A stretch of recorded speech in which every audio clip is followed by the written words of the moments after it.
ಸ್ವತಂತ್ರಂ ಅಸ್ವತಂತ್ರಂ ಚ ದ್ವಿವಿಧಂ ತತ್ವಮಿಷ್ಯತೆ. ಸ್ವತಂತ್ರೋ ಭಗವಾನ್ ವಿಷ್ಣು, ಅಸ್ವತಂತ್ರಂ ಇದಂ ಜಗತ್. ತತ್ವಸಂಖ್ಯಾನ ಗ್ರಂಥದಲ್ಲಿ ಸ್ವತಂತ್ರನಾದ ಭಗವಂತ ಮತ್ತು ಅಸ್ವತಂತ್ರವಾದ ಈ ಜಗತ್ತಿನ ಬಗ್ಗೆ ಈ ಹಿಂದೆ ನೋಡಿದ್ದೇವೆ. ಅಸ್ವತಂತ್ರವಾದ ಜಗತ್ತು ಭಾವ ಮತ್ತು ಅಭಾವ ಎಂಬುದಾಗಿ ಎರಡು ಥರ ಇದೆ ಅನ್ನೋದನ್ನು ನೋಡಿದ್ದೇವೆ. ಅಭಾವ 3 ವಿಧವಾಗಿದೆ ಅನ್ನೋದನ್ನು ನೋಡಿದ್ದೇವೆ. ಈಗ ಭಾವ ಎಷ್ಟು ವಿಧ ಅನ್ನೋದನ್ನು ನೋಡುವ ಪ್ರಸಂಗ. ಚೇತನಾಚೇತನತ್ವೇನ ಭಾವೋಪಿ ದ್ವಿವಿಧೋ ಮತಃ. ಅಭಾವ 3 ಥರ ಇದೆಯಲ್ಲ, ಹಾಗೆ ಭಾವವೂ ಕೂಡ 2 ವಿಧವಾಗಿದೆ, ಚೇತನ ಮತ್ತು ಅಚೇತನ ಎಂಬುದಾಗಿ. ಇದು ಅದರ ಅರ್ಥ. ಅಲ್ಲಿ ಶ್ಲೋಕದ ಶಬ್ದದ ಅರ್ಥಗಳನ್ನು ಗಮನಿಸೋಣ. ಭಾವ ಅಪಿ, ಭಾವವೂ ಕೂಡ. ಅಪಿ ಅಂತಿದೆಯಲ್ಲ, ಅಪಿ ಅನ್ನೋದು ಅಭಾವ ಹೇಗೆ 3 ಥರ ಅಂತ ಹಿಂದೆ ವಿಭಾಗ ಮಾಡಿದೀವಲ್ಲ, ಹಾಗೆ ಭಾವದ ವಿಭಾಗವನ್ನು ಈಗ ಮಾಡ್ತಾ ಇದ್ದೀವಿ ಅನ್ನೋದನ್ನು ತೋರಿಸ್ತಾರೆ. ಭಾವ ಅಪಿ ಅಂದ್ರೆ ಅದು ಈ ಥರ ಅರ್ಥ. ಅದು 3 ಇರ್ಬೋದು, ಇದು 2. ಎರಡಕ್ಕೂ ಸಮಾನತೆ ಇಷ್ಟೇ. ಅದನ್ನು ವಿಭಾಗ ಮಾಡಿದಂತೆ ಇದನ್ನು ವಿಭಾಗ ಮಾಡ್ತಿದ್ದೀವಿ ಅಂತ ಅಷ್ಟೇ ಸಮಾನತೆ.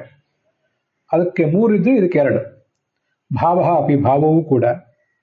ಚೇತನಾಚೇತನತ್ವೇನ, ಚೇತನ ಮತ್ತು ಅಚೇತನ ಎಂಬುದಾಗಿ, ಚೇತನ ಮತ್ತು ಜಡ ಎಂಬುದಾಗಿ. ದ್ವಿಧ, 2 ರೀತಿಯಾಗಿ. ಮತಃ, ಸ್ವೀಕರಿಸಲ್ಪಟ್ಟಿದೆ ಜ್ಞಾನಿಗಳಿಂದ ಅಂತ ಅದರ ಶೇಷ. ಚೇತನಾಚೇತನತ್ವೇನ ಅನ್ನೋಲ್ಲಿ ಹೀಗೆ ವಿಗ್ರಹ.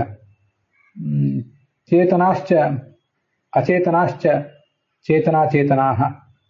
ಚೇತನಾಚೇತನಯೋ ಭಾವ ಚೇತನಾಚೇತನತ್ವಂ ತೇನ ಚೇತನಾಚೇತನತ್ವೇನ ಅಂತ. ತ್ವ ಅನ್ನೋದು ಹಿಂದೆ ಅಚೇತನಕ್ಕೂ ಸಂಬಂಧಪಡ್ತದೆ, ಅಚೇತನಕ್ಕೂ ಸಂಬಂಧಪಡ್ತದೆ. ಆ ತ್ವ ಅನ್ನೋದು ಆ ಒಂದು ವಿಭಾಗ, ಒಂದು ಪ್ರಕಾರವನ್ನು ತೋರಿಸ್ತದೆ. ಚೇತನ ಎಂಬುದಾಗಿ ಒಂದು ಪ್ರಕಾರ, ಅಚೇತನ ಎಂಬುದಾಗಿ ಇನ್ನೊಂದು ಪ್ರಕಾರ. ಹೀಗೆ ಭಾವ ಅನ್ನೋದು 2 ಥರ ಇದೆ ಅಂತ ಅದ್ರ ತಾತ್ಪರ್ಯ.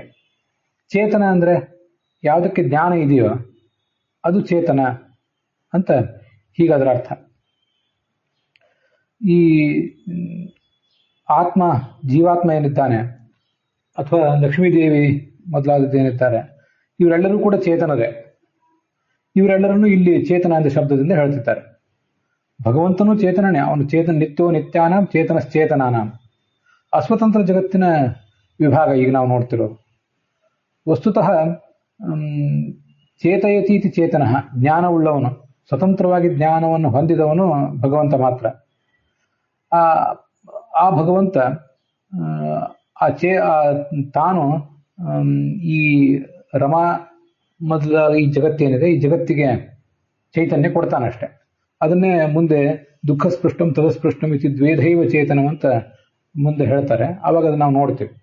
ಹೀಗೆ ಮೂಲತಃ ಸರ್ವತಂತ್ರ ಸ್ವತಂತ್ರ ರೂಪದಿಂದ ಚೈತನ್ಯ ಇರುವುದು, ಅಂದರೆ ಜ್ಞಾನವನ್ನು ಪಡೆಯುವ ಶಕ್ತಿ ಇರೋದು, ಜ್ಞಾನವನ್ನು ಉಪಯೋಗಿಸುವ ಶಕ್ತಿ ಇರೋದು, ಅದೆಲ್ಲವೂ ಕೂಡ ಭಗವಂತನಿಗೆ ಮಾತ್ರ. ಅದನ್ನು ಅವನು ಈ ರಮಾ ಮೊದಲಾದ ಜಗತ್ತಿಗೆ ಕೊಟ್ಟಿದ್ದಾನೆ. ಆದರೆ ಘಟಪಟ ಮೊದಲಾದ ಜಗತ್ತಿಗೆ ಅದನ್ನು ಕೊಟ್ಟಿಲ್ಲ. ಹೀಗೆ ಚೇತಯತೀತಿ ಚೇತನಃ, ನ ಚೇತಯತಿ ನ ಚೇತನಃ ಅಚೇತನಃ ಅಂತ ಅದರ ವಿಭಾಗ.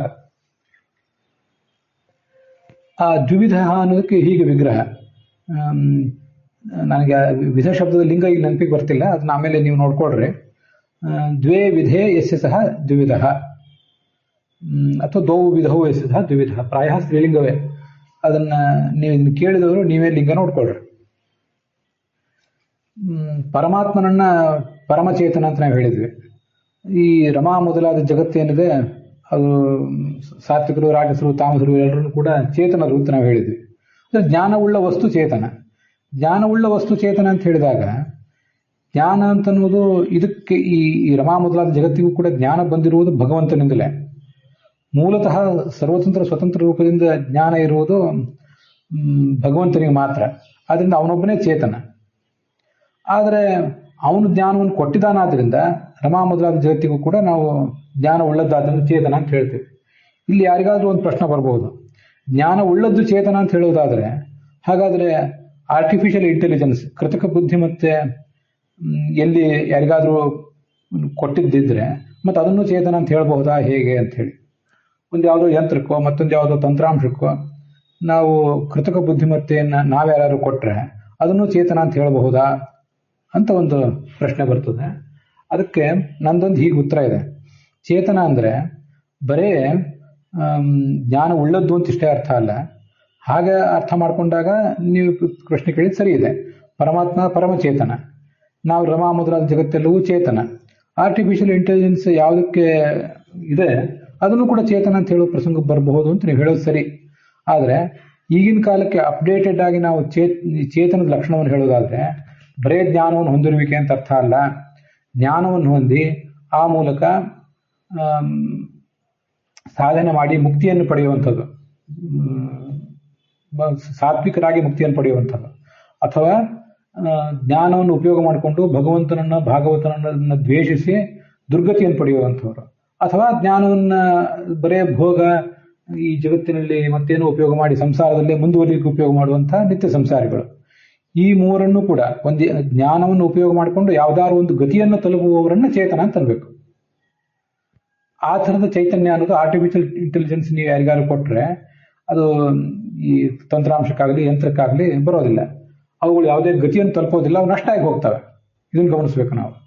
ಚೇತನ ಅಂತಂದ್ರೆ ಅನಾದಿ ನಿತ್ಯವಾದ ಚೇತನ ಅಂತ ಅರ್ಥ. ಈ ಆರ್ಟಿಫಿಷಿಯಲ್ ಇಂಟೆಲಿಜೆನ್ಸ್ ನಾವು ಯಾವುದಕ್ಕಾದ್ರೂ ಕೊಟ್ರೆ ಅದು ಅನಾದಿ ನಿತ್ಯ ಏನಲ್ಲ ವಸ್ತು. ಆದ್ರಿಂದ ಅಲ್ಲಿ ಕೃತಕ ಬುದ್ಧಿಮತ್ತೆ ಇದ್ರೂ ಕೂಡ, ಕೃತಕ ಜ್ಞಾನ ಇದ್ರೂ ಕೂಡ ಅದು ಚೇತನ ಅಂತ ಅನ್ಸ್ಕೊಳ್ಳೋದಿಲ್ಲ. ಅದಕ್ಕೆ ಎರಡು ಕಾರಣ. ಒಂದು ಅನಾದಿ ನಿತ್ಯ ಅಲ್ಲದೆ ಇರುವುದು, ಇನ್ನೊಂದು ಅದು ಯಾವುದೇ ಗತಿಯನ್ನು ಪಡೆಯದೇ ಇರೋದು. ಹೀಗಂತ ನಂದೊಂದು ವಿಶ್ಲೇಷಣೆ. ಮಹಾಭಾರತದ ಆತ್ಮನಿರ್ಣಯದ ಮೊದಲನೇ ಅಧ್ಯಾಯದಲ್ಲಿ ತನುಭೃತ್ ಸ್ವಭಾವ ಸಂಭೂತಯೇ, ತನುಭೃತ್ ಅಂದ್ರೆ ಜೀವರು, ಶರೀರವನ್ನು ಹೊತ್ತ ಜೀವರು, ಅವರ ಸ್ವಭಾವ ಅಭಿವ್ಯಕ್ತಿ ಆಗುವುದಕ್ಕಾಗಿ ಸೃಷ್ಟಿ ಮಾಡ್ತೇನೆ ಅಂತ ಭಗವಂತ ಆಲೋಚನೆ ಮಾಡಿ ಸಾತ್ವಿಕರನ್ನು ರಾಜಸರನ್ನು ತಾಮಸರನ್ನು ಸೃಷ್ಟಿಗೆ ತಂದ ಅಂತಿದೆ. ಅದೆಲ್ಲ ಉತ್ತರ ಬೇರೆ ಕಡೆ ಇದೆ, ಅದನ್ನ ನಾವಿಲ್ಲಿ ತಿಳ್ಕೋಬೇಕಷ್ಟೆ. ಆರ್ಟಿಫಿಷಿಯಲ್ ಇಂಟೆಲಿಜೆನ್ಸ್ ನೀವು ಯಾವುದೇ ಒಂದು ತಂತ್ರಕ್ಕೆ ಕೊಟ್ಟರೂ ಕೂಡ ಅದೇನು ಸ್ವಭಾವ ಅಭಿವ್ಯಕ್ತಿ ಮಾಡಿಕೊಂಡು ಏನು ಮುಕ್ತಿಯನ್ನೇನು ಪಡೆಯೋದಿಲ್ಲ, ಅದು ಅನಾದಿ ನಿತ್ಯವೂ ಅಲ್ಲ. ಹೀಗರ್ಥ ಅದಕ್ಕೆ. ದುಃಖ ಸ್ಪೃಷ್ಟಂ ತದಸ್ಪೃಷ್ಟಂ ಇತಿ ದ್ವೇಧೈವ ಚೇತನಂ. ನಿತ್ಯ ದುಃಖ ರಮಾ, ನಿತ್ಯಾ ದುಃಖ ರಮಾ, ಅನ್ಯೇತು ಸ್ಪೃಷ್ಟ ದುಃಖ ಸಮಸ್ತಶಃ ಅಂತ ಮುಂದಿನ ಶ್ಲೋಕ. ಈ ಮುಂದೆ ವಿಭಾಗ ಮಾಡ್ತಾರೆ. ಈ ಚೇತನ ಅನ್ನೋದು ಎರಡು ವಿಭಾಗವನ್ನು ಪಡೆದಿದೆ. ಅದನ್ನ ಈಗ ಹೇಳ್ತಾರೆ. ಅಚೇತನದ ಮುಂದೆ ಹೇಳ್ತಾರೆ. ಅದೇನು ಎರಡು ವಿಭಾಗ ಅಂದ್ರೆ ದುಃಖ ಸ್ಪೃಷ್ಟವಾದದ್ದು, ಅಂದ್ರೆ ದುಃಖದ ಸ್ಪರ್ಶವುಳ್ಳದ್ದು. ಯಾವ್ದಾರು ಒಂದು ಹಂತದಲ್ಲಿ ದುಃಖವನ್ನು ಅನುಭವಿಸಿರ್ತಾರೆ ಹಿಂದೆ ಆದರೂ, ಅದು ಒಂದು. ಇನ್ನೊಂದು ದುಃಖಾಸ್ಪೃಷ್ಟಂ, ದುಃಖಸ್ಪೃಷ್ಟಂ ತದಸ್ಪೃಷ್ಟಂ, ದುಃಖದ ಸಂಪರ್ಕವೇ ಇಲ್ಲದೆ ಇರುವಂಥ ಚೇತನ ಮತ್ತೊಂದು. ಇತಿ ದ್ವೇಧಾ ಏವ ಚೇತನಂ. ಹೀಗೆ ಚೇತನ ಅಂತ ಅನ್ನೋದು ಎರಡೇ ರೀತಿಯಾಗಿದೆ ಅಂತ ಅದರ ತಾತ್ಪರ್ಯ. ಅದರಲ್ಲಿ ತದಸ್ಪೃಷ್ಟಂ ಅಂತ ಏನಿದೆಯಲ್ಲ, ದುಃಖದ ಸಂಪರ್ಕವೇ ಇಲ್ಲದೆ ಇರುವಂಥದ್ದು, ಅದು ನಿತ್ಯಾ ದುಃಖ, ಎಂದೂ ಅನಾದಿ ಕಾಲದಿಂದಲೂ ಅನಂತ ಕಾಲಕ್ಕೂ ದುಃಖವೇ ಇಲ್ಲದೆ ಇರುವಂಥ ಚೇತನ ಅಂದ್ರೆ ರಮಾದೇವಿ ಮಾತ್ರ. ಅನ್ಯೇತು, ಶ್ಲೋಕದ ಶಬ್ದದ ಅರ್ಥಗಳನ್ನು ಅಲ್ಲೇ ಹೇಳ್ತೇನೆ. ರಮಾದೇವಿಯು ನಿತ್ಯ ದುಃಖ, ಎಂದೂ ದುಃಖ ಇಲ್ಲದೆ ಇದ್ದವಳು. ಅನ್ಯೇತು, ಅವಳಿಗಿಂತ ಭಿನ್ನರಾದ ಚತುರ್ಮುಖ ವಾಯುಗಳೂ ಕೂಡ, ಅವರಂತೂ ಅನ್ಯೇತು ಸ್ಪೃಷ್ಟ ದುಃಖ ಸಮಸ್ತಶಃ, ಎಲ್ಲ ಜೀವರು ಕೂಡ, ಬ್ರಹ್ಮಾದಿ ಸಕಲ ಜೀವರು ಕೂಡ ರಮಾಳನ್ನು ಹೊರತುಪಡಿಸಿದರೆ ಸ್ಪೃಷ್ಟ ದುಃಖ, ಒಂದಲ್ಲ ಒಂದು ಹಂತದಲ್ಲಿ ಅವರಿಗೆ ದುಃಖ ಬಂದಿರ್ತದೆ. ಇದು ಉತ್ತರಾರ್ಧದ ಅರ್ಥ. ಸ್ಪೃಷ್ಟಂ ದುಃಖಂ ಯೈಸ್ತೆ ಸ್ಪೃಷ್ಟ ದುಃಖಾ, ನವಿದ್ಯತೆ ದುಃಖಂ ಯಸ್ಯಾಸ ಅದುಃಖ, ನಿತ್ಯಂ ಅದುಃಖ ನಿತ್ಯಾ ದುಃಖ, ಸಮಸ್ತಶಃ ಅನ್ನೋದು ಅವ್ಯಯ. ಮತ್ತೆ ದುಃಖ ಸ್ಪೃಷ್ಟಂ ಮೊದಲು ಪೂರ್ವಾರ್ಧದಲ್ಲಿ, ದುಃಖೇನ ಸ್ಪೃಷ್ಟಂ ದುಃಖ ಸ್ಪೃಷ್ಟಂ. ತದಸ್ಪೃಷ್ಟಂ ಅಂದರೆ ತೇನ ಅಸ್ಪೃಷ್ಟಂ ತದಸ್ಪೃಷ್ಟಂ ಇತಿ ದ್ವೇಧಾ ಏವ. ಇಲ್ಲಿ ದ್ವೇಧಾ ಏವ ಅನ್ನೋದು ಅವ್ಯಯ, ಏವ ಅನ್ನೋದು ಅವ್ಯಯ. ಚೇತನವು ದುಃಖ ಸ್ಪೃಷ್ಟಂ, ದುಃಖದ ಸ್ಪರ್ಶವುಳ್ಳದ್ದು, ತದಸ್ಪೃಷ್ಟಂ, ದುಃಖದ ಸ್ಪರ್ಶ ಇಲ್ಲದೇ ಇರುವಂಥದ್ದು, ಇತಿ ಹೀಗೆ ದ್ವೇಧಾ ಏವ, ಎರಡೇ ರೀತಿಯಾಗಿ ಇದೆ ಅಂತ ಅದ್ರ ತಾತ್ಪರ್ಯ.